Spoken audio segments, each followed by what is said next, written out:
Finding and replacing the text. Sometimes we want to find a specific word or a phrase after typing the document.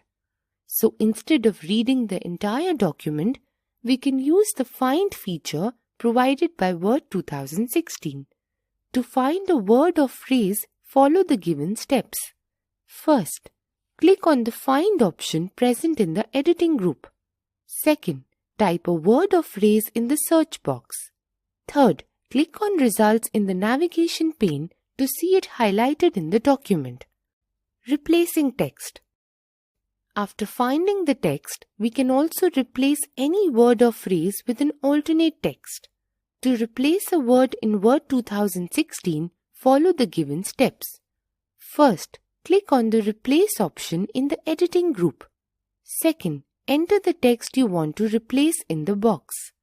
Third, enter the text you want to replace in the Replace with box.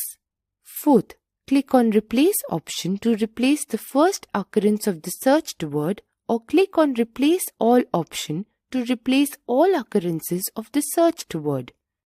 Fifth, once you have completed the replacements, a dialog box pops up saying, All done, we made bracket number replacements. Sixth, click OK to close the dialog box.